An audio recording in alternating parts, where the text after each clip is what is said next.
How do we start this? Because we're calling it inherently human. Yes. And I guess our purpose here is to demonstrate that in some way. Yeah. And I'm pleased to know that you have already sort of organized the content in some way, and I'll just leave it up to you to hit me with it. What we're doing here is essentially just telling people exactly what they already know, but saying it so they don't have to. Well, I kind of agree with that. You know, the fact is, our purpose is simply to reveal ourselves, and that, I think, almost by definition includes everyone around us, pretty much. Right.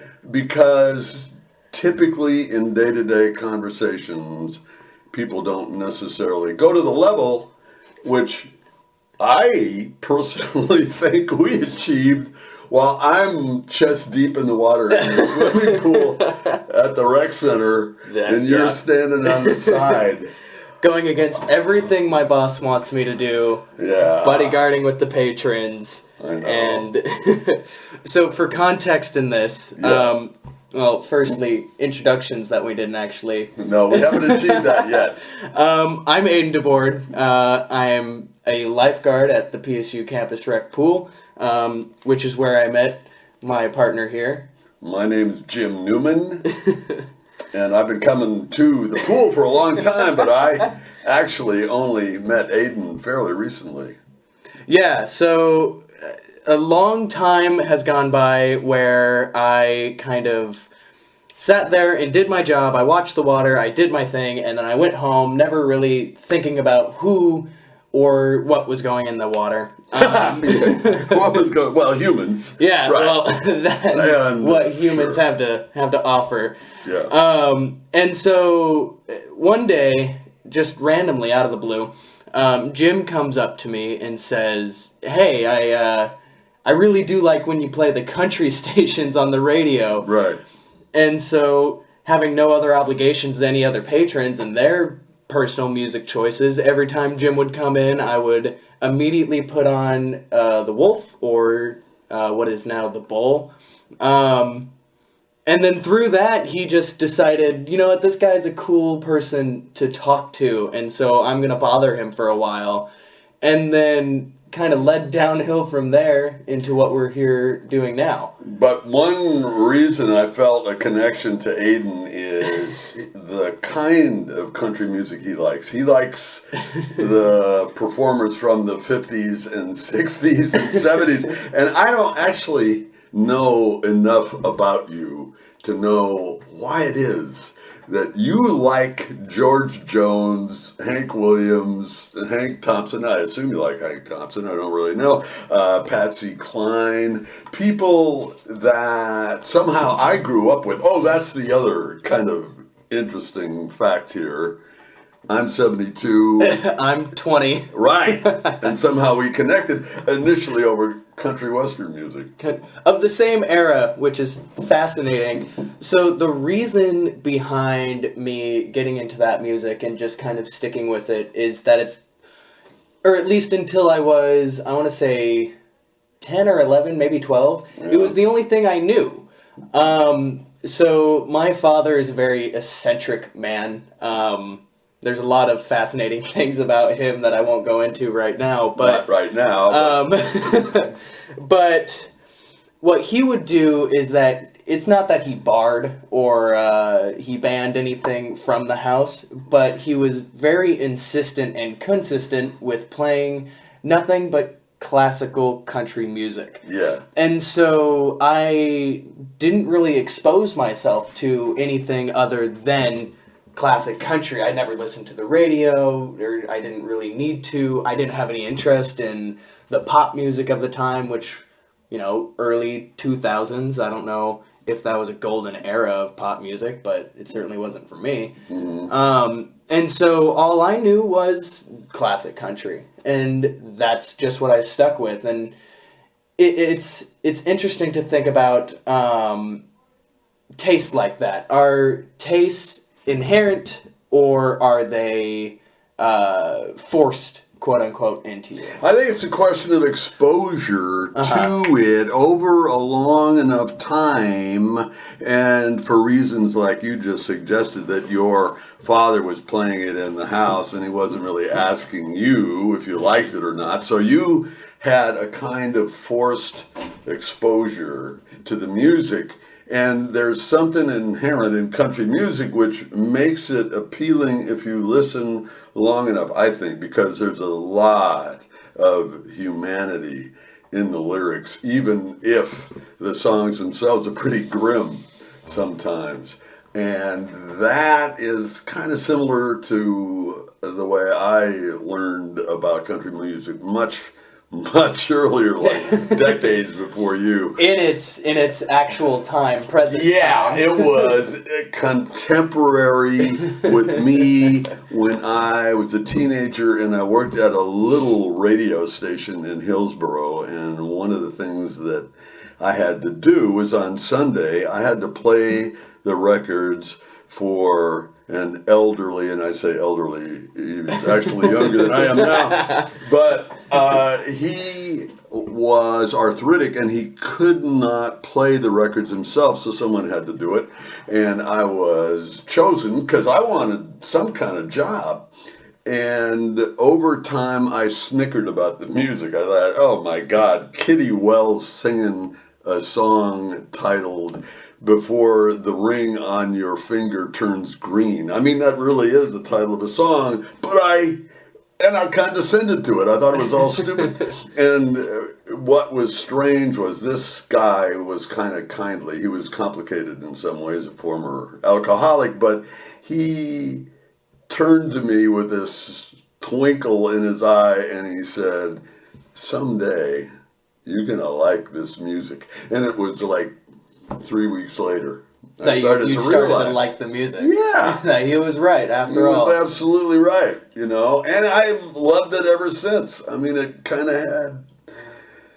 had meaning for me. It was a time when, you know, as a teenager or your age for sure, and I think all through life really, I can't make the distinction that I was more open than I am now, because I still think I am, you know, but certainly then it was just a revelation to find out, oh my God, there are people who drive trucks for a living, and they... The C.W. McCall. Oh, yeah. Yeah. And some of them are really poor, and sometimes their homes get wrecked because the guy's on the road 7 days a week just about, and his family leaves him. You know, that's the kind of thing that's reflected in the lyrics, and it's a sociological revelation if you want to look at it that way.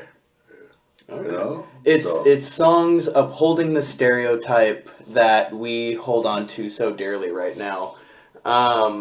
In my experience, when I talk to people about country music, that's kind of the things that they bring up. They bring up trucks and they bring up sadness. Yeah. The two things. Sure. As country music has been modernized and I guess mainstreamed a little more. It's changed. Yeah, now. immensely. Yeah, It's there are a lot of songs that you'll hear that are actually surprisingly uplifting, but to uphold the country western music tradition, as Hank Williams Jr. would say, you know, you gotta do what has been done before, what has worked in the past, and sometimes you just gotta be sad. Well, they say that when they started realizing that the audience maybe for the 1950s, 60s, 70s music were dying out, or at least the market was changing, the people who buy records are usually younger, they started targeting young married women. And if you listen to the songs from the 80s and 90s, a lot of them are uplifting in the sense that they're about love. Mm-hmm. They're about doing your duty in the home. Right. And really kind of knocking it out of the park. That's why I love you so much. That kind of lyric. But I think country music, maybe all music, is somewhat based on class. Okay. Class issues. And I think one of the problems I've had when I told people that I like George Jones or any of those people, Hank Thompson, Mo Bandy, I don't know if you know that guy. Nope. No, but it seems like low class music. It seems like something you don't want to be a part of because it kind of tags you in a way that's unflattering, maybe. With, I guess, the modernization of country music and the development of society as a whole, we are now associating country music with the proverbial hick. Yeah, that's part of class. Yeah. Yeah. And so I talk about this a lot with people that I work with because by association and what I did in my past, I would be technically classified as a quote-unquote hick. Me too, actually. Oh, okay. From my family. I wonder if that's one reason we connect. But go ahead, sorry. No, so I grew up in Damascus, Oregon, which I believe is a town of 15,000. And throughout high school, actually, I took an agricultural class and I worked on a farm. Back at home, I worked with chickens and I was always splitting wood, doing that kind of thing, and listening to good old country music, as my hick heritage would require me to do at some points. And so that, in addition to all the other things that we see either on social medias or different kinds of internet pages, Reddit most especially, where we see these people who, with the cowboy hats on or the baseball caps and the camo nonsense with the trucks, always listen to country music. And so that's the only people that we associated with that music. Gun racks in the back. Yeah. These hyper Republican kind of hicky redneck people. And so trying to be someone who is not associated with the white trash aura people was actually kind of a difficult process. Trying to be in a more urban environment. Yeah, sure. Down I get in, what you're saying. Yeah, and so it was odd. It was certainly odd trying not to be the white trash hick, but instead just be that hick, and trying to disassociate myself from the rest of the stereotype that came along with the hatred of country music. Yeah, I, being that number of decades older than you are, I was exposed to a similar experience, but it had to do with immigrants coming to this country and populating rural areas in Minnesota and maybe working out in the forest or something like that. Mm-hmm. And they kept chickens, and that's how they lived because they raised their own food. They didn't make much money. I think that was a kind of branding that shamed them. They also wanted to be in an urban environment because they felt ashamed that they didn't have anything, they weren't educated, and they were foreign. They still spoke Polish. And so my parents were in sort of a pivotal role where it was up to them to increase the status of the family. And I think there was a lot of a really serious burden there for them. Okay. And I don't know if you feel that way about yourself. Do you think that you have to represent the family coming to the city and making it, or is that not part of your life? So, my family, it's hard to describe. So, my dad would be described as previously eccentric, but also he doesn't give a shit. He does not give the slightest fuck about what someone will think about what he does in his life. What does he do? Well, that's kind of a hard question. So, how to describe this? So, his real name is Dennis, right? But for the past, I want to say several years. Everybody he's introduced him to, and even my mother at this point, calls him Rusty. You've probably seen it before, but I've got this sticker here on my journal and my laptop for Rusty's Bar. Does he run a bar? That's the thing. No, he does not. There is the eccentricity you're talking about. So, Rusty's Bar is the shop at the end of the property, which he has turned into his man cave. And so there's pool tables, there's beer signs everywhere, there's the TV, there's all the bar games, and there's almost what seems to be unlimited liquor. It's astounding. And so in his party boy way that he's chosen to live his life, he created Rusty's Bar. Tagline, it's where you can always get there, it's just the getting back. And, ladies and gentlemen, I got to look at this. Rusty, evidently, Dennis had stickers printed up. Clackamas, Oregon, Rusty's. Yeah, it's where you can always get there. It's just the getting back. Yeah, he came up with that all by himself. Good for him. Business cards, there's stickers. What? There's t-shirts, even. He's gone all out. Makes no money off of this, but damn it, he has a good time. So how did he afford all the pool tables and the beer signs and stuff on the property? Is he running a successful farm? I'm just wondering foundationally how this works. So he works for AT&T. Oh, okay. What he does for AT&T still escapes me. He goes to the towers as far as Really? I'm aware. Yeah, he does Okay. something with the towers. And so we have 1 acre, and that's about it. And we had chickens very casually when I was a kid. And so we never did anything to profit with them. And so using my parents' combined income and how much my dad was on call and everything he did, and I mean, I guess it just worked out for them. I don't know how they did it, or, I mean, I guess I can figure out why, but the how is still, once again, escapes me. Although, if he's a specialist in electronics and if he's working with cell phones, I would think he'd be in demand, and that's probably where the money comes from, maybe. I mean, I could be wrong, but...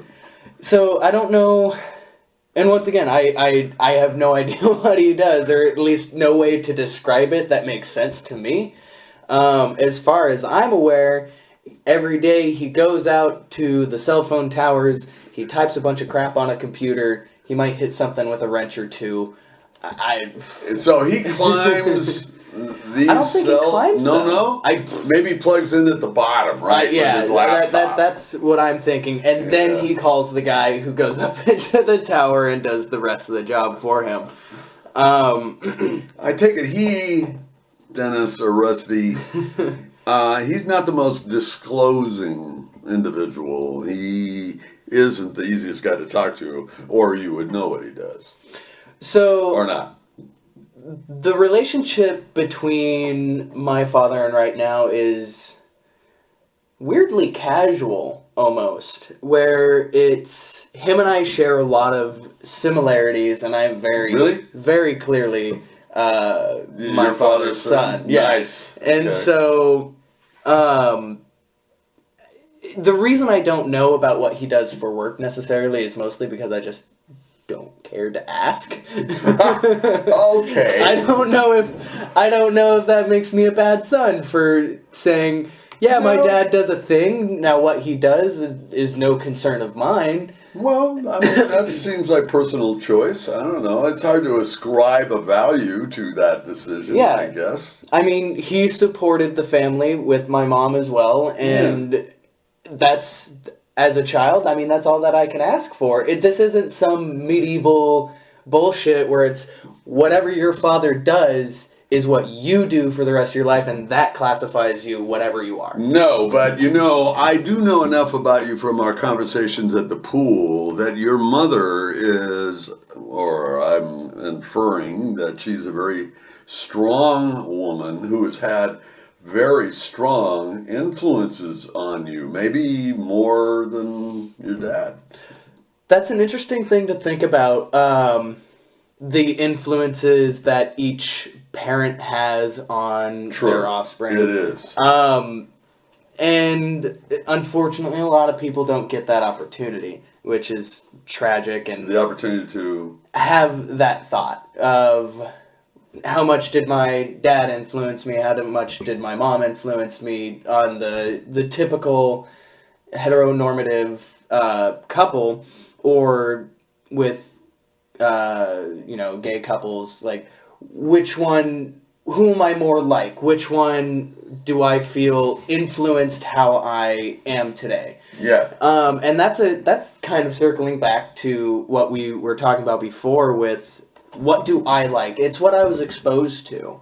I was exposed to a lot of classic country music growing up, and from that I still do enjoy country music. Now, I can't attest that to my dad, but a lot of the other things of who I am, what I like, what I do with my time, I don't think I can attest that to myself. Like, I don't think I came up with those things of my interests.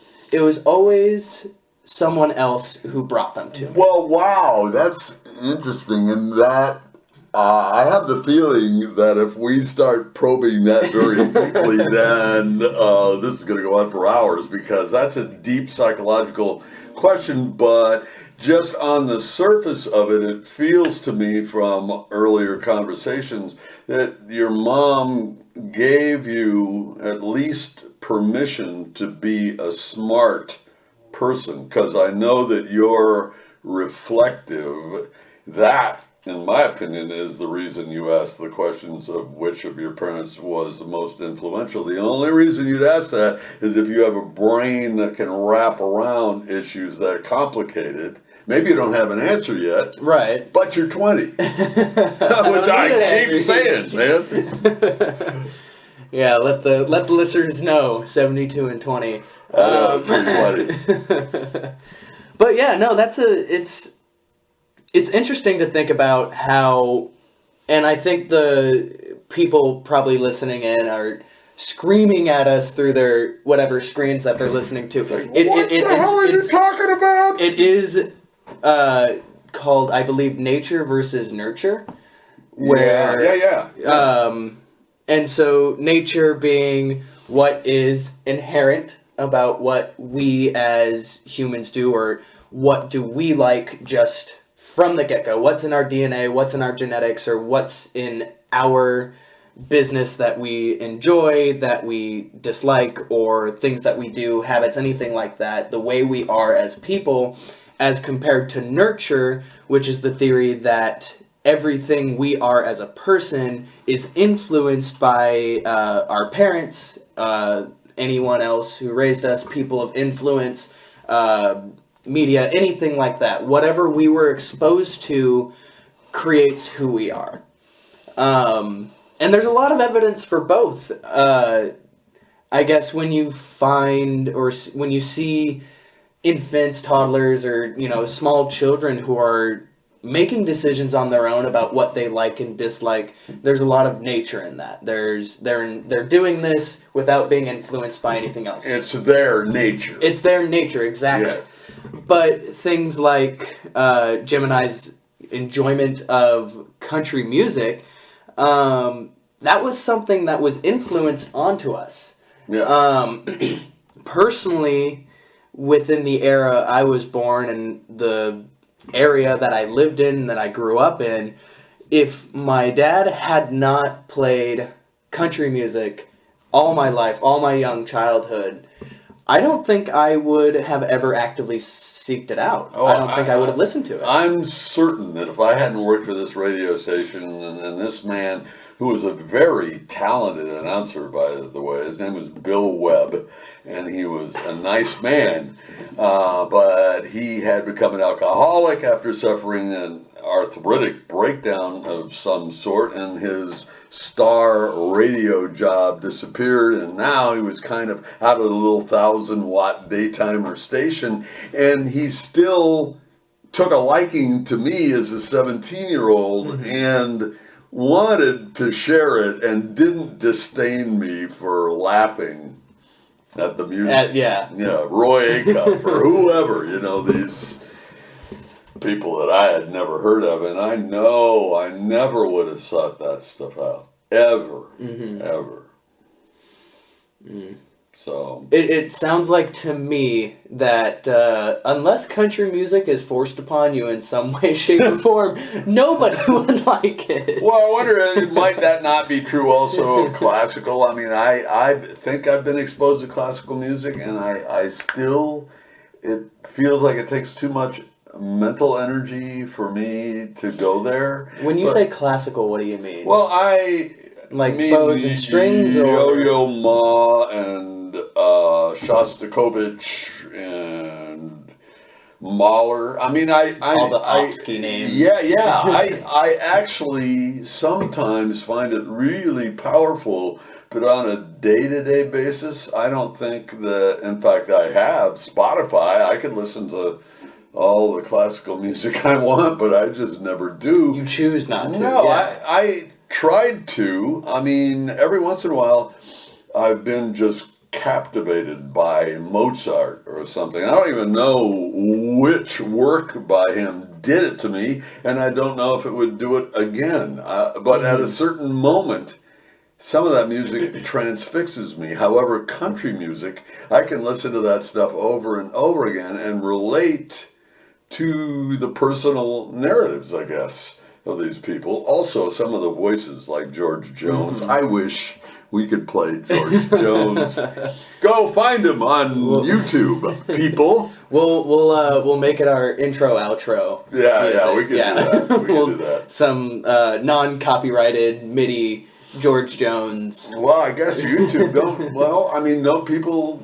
Isn't YouTube the main source of music for people younger than a certain age? I mean, I think I read that somewhere. So for a long time, if you don't want to pay for streaming services such as Spotify, Apple Music, iTunes, Yeah. I know a lot of these are free, stop judging me, but sometimes you gotta pay for them. Sure. I have Spotify Premium because I'm not dealing with ads. Oh, congratulations! Yeah, I do too. Fuck ads. Anyway. True. Anyways, for free music services, you can find everything on YouTube. I mean, there are songs that I felt were very,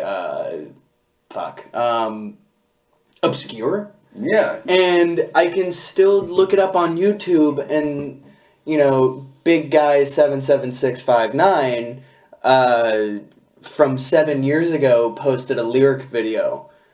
And I would have never have guessed someone would go through the effort of doing all of that. And there it is on YouTube.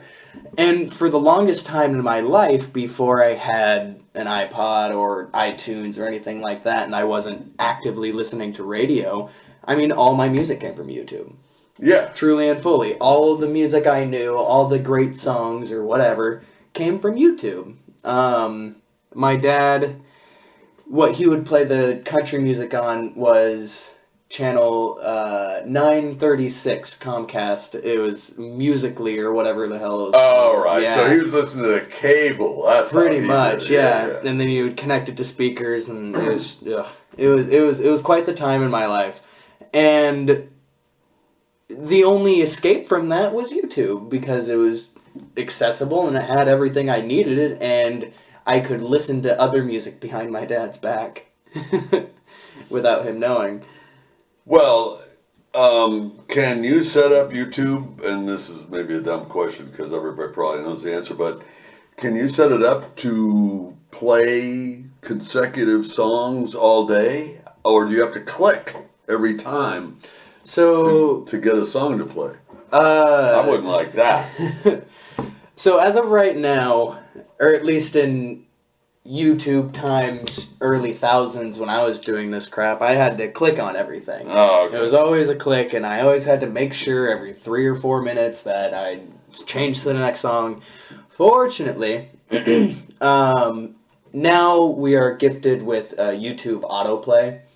Oh, hey, thank you. Good to know. YouTube autoplay, absolute savior, but total burden to teachers who still don't understand YouTube autoplay.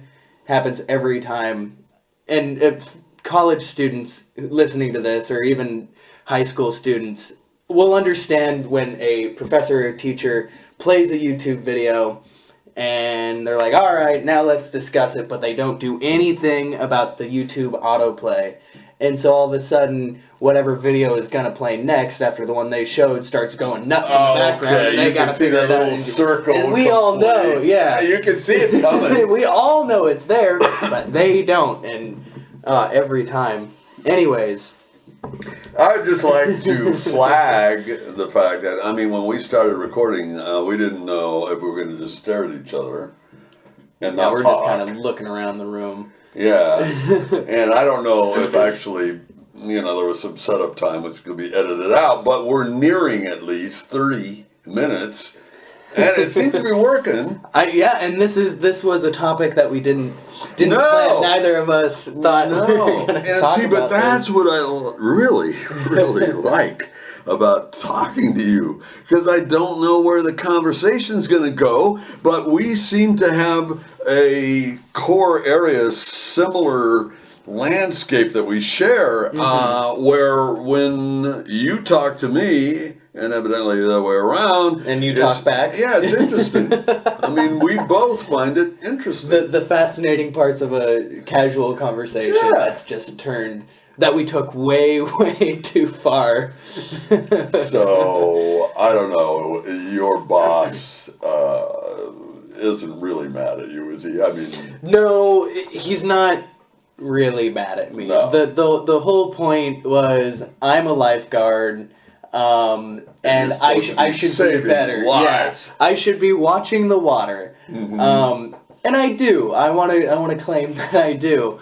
But sometimes guarding can get a bit monotonous and difficult. So you gotta get the little things while you can and where you can, however you can. And maybe it's confusing that I say I'm in the pool and I'm still talking to Aiden, but I don't swim. I do resistance training, because effectively my body has been systematically falling apart now for a long time, and one thing I really cannot do is swim because I can't straighten out enough. So I have the opportunity, being very close to the lifeguard chair stand, to have a conversation if that's going to happen.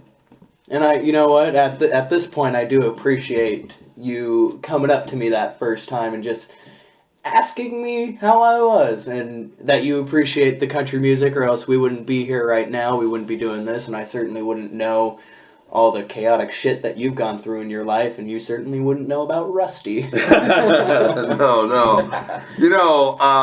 And you never answered the question. Maybe it's not really answerable because there's an equivalency there. Both of your parents. Do you have a favorite parent? It sounds like my parents might listen to this. I don't know if I can answer that.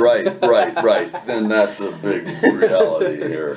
But one takeaway I had was that your mom is a psychologist, and so not quite. Not a psychologist. No, so she does special ed. Okay. Yeah, and so.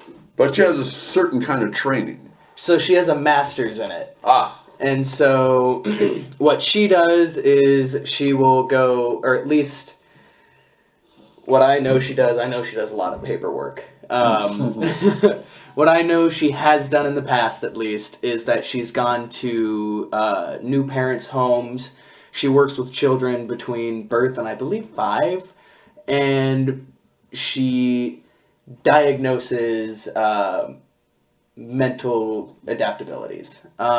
So things like autism or ADHD, ADD, any kind of impediment, speech impediment, physical impediment, that kind of thing. That's what she does, and then she offers the family help through whatever system, whatever education system, to get the best for their kid. You know, kind of very similar to my father. Like, I have a general idea as to what they do, Yeah. but if you ask me the specifics, I could not tell you. Oh. That's as far as I know. Right. Well, it seems like both of them. I mean, she might have contributed. And look, I'm really blue skying on people I don't even know. But she sounds like she had this intellectual component that gave you some sort of scientific foundation, maybe, or maybe not. But your dad had a kind of freedom. I mean, Rusty's bar is a indication of real creativity, I think, because there's no bar there. He just imagines He just did it. and he's kind of living it. And that is eccentric, but it's also kind of cool, really. I think it's pretty kick-ass. Yeah. So that's interesting to think that, or it's one of those where it's like, oh, you got your looks from your father, that kind of thing.